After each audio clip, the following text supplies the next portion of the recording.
Good day, everyone. So we are now moving to the next lesson, which is the new taxonomy of educational objectives by Marzano and Kendall in the year 2007.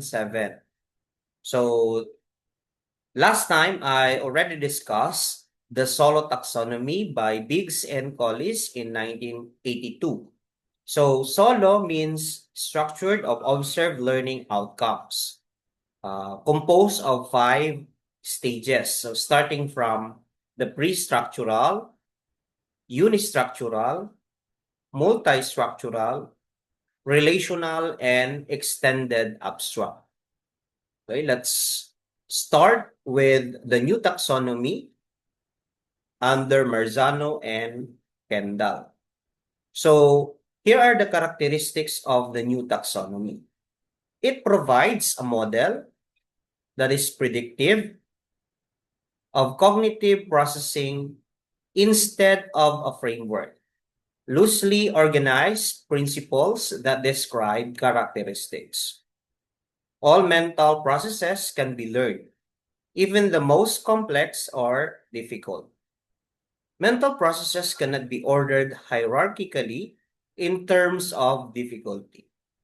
Rather, they can be ordered hierarchically in the order of which they are controlled.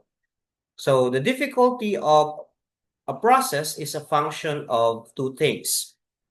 First, the steps involved in mentally processing the flow of information. So this do not change. The second, the individual's level of familiarity with the process and the level of consciousness needed to perform the process, wherein this can change. Thinking skills should be taught throughout the curriculum, not just after students mastered the subject knowledge. The major difference from Bloom's is clarity of action from the object of action. Knowledge is the object of the action by mental processes. So these are the steps of mental processing. Okay, wherein this also demonstrates highest demand of consciousness to lowest. So we have the systems of thinking. Okay? As you can see in the systems of thinking, nandyan po ang self-system. It controls engagement, examines importance, efficacy, emotional response, and motivation. For the metacognitive system, it sets goals and designs strategies for accomplishing goals, interacts with cognitive system to achieve goals.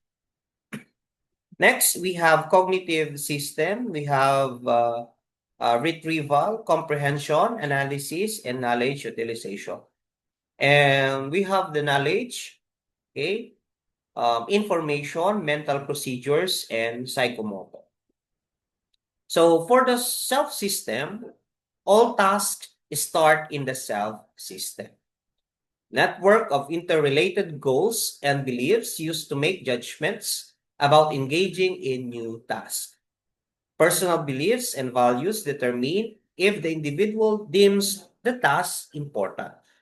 It includes motivation, emotional response, and efficacy. So let's proceed to cognitive system. This is responsible for the processing of the information needed to complete the task. Responsible for analytic operations such as making inferences, comparing, and classifying. So there are 4 processes under cognitive system. You have retrieval, comprehension, analysis, and knowledge utilization. For the knowledge, we have the object of action for the 3 systems. So kung atin pong titingnan yung pinakita po kanina on the systems of thinking, itong knowledge ay the object of action for the 3 systems. So we have self-system, metacognitive system, and cognitive system. So it plays a key role in ability to successfully engage in a new task. So there are three categories of knowledge. We have information or declarative knowledge.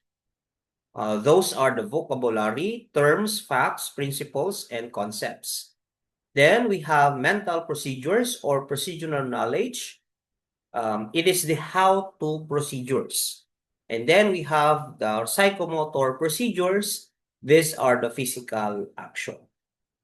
Okay? So, for the memory, we have outside word. Then, going to sensory memory, those are the temporary storage of data from the senses. Or, pag sinabi nating sensory memory, it is temporary storage of data from the senses. Then, we have working memory. It's set of, or it is the set of consciousness, wherein the data is actively processed. Then we have permanent memory. All information, skills, processes known are stored in the permanent memory. Then we have retrieval of knowledge for processing as guided by metacognitive system. So from permanent memory, pupunta ulit siya sa working memory. So in the cognitive system and the retrieval, innate process generally done without conscious awareness.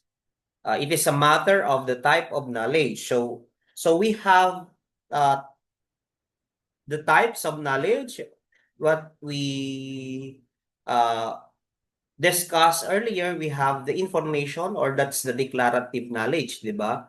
Pag sinabi nating information, we have recognition and recall. So, pag sinabi nating recognition, matching of stimulus with information in permanent memory.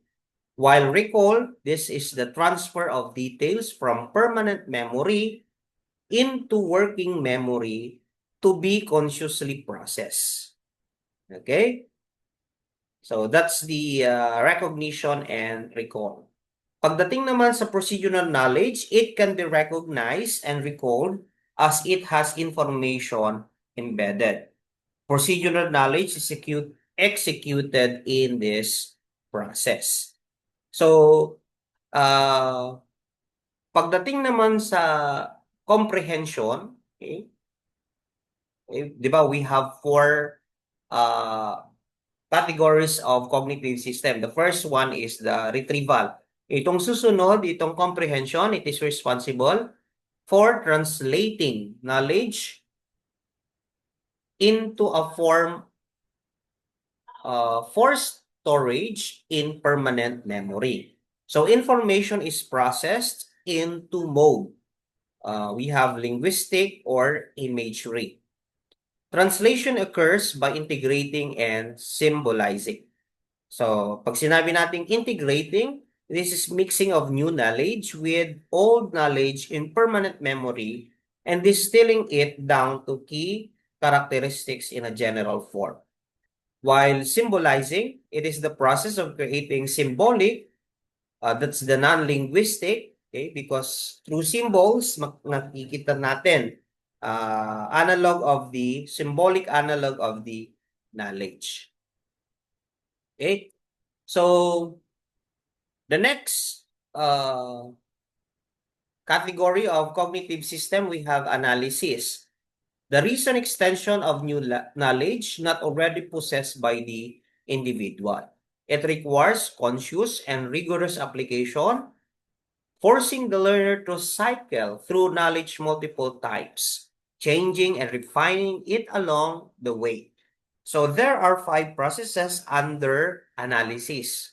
We have matching, classifying, analyzing errors, generalizing, and specifying. So when I talk about matching, this identifies similarities or differences. Classifying is organizing into meaningful categories. Analyzing errors, this is logic, reasonableness, and accuracy of knowledge. Generalizing is to construct new generalizations from information already known or observed. And lastly, specifying is generating new applications of a known generalization or principle. So, and last category of cognitive system, we have knowledge utilization. So, process employed to accomplish a specific task. So, there are 4 categories under knowledge utilization. We have decision making, problem solving, experimenting, and investigating. So, in decision making, must select between 2 or more alternatives. Problem solving is identifying obstacles to a goal, select and evaluate alternatives. Experimenting is generating and testing hypotheses for purpose of understanding. And last is investigating, that's identifying what is known, identifying areas of confusion or controversy, provide an answer and logically constructed argument. So here are the two-dimensional model of the what we call this one, the systems of thinking. Okay, so here are the level of consciousness. Okay, automatic to conscious. So pataas po yan. From level 1, we have retrieval. Level 2, comprehension. Level 3, analysis. Level 4 is the knowledge utilization. Under po yan ng cognitive system. Then, panglima is yung metacognitive system. Okay? Biyan na po yan ng cognitive system, the metacognitive system.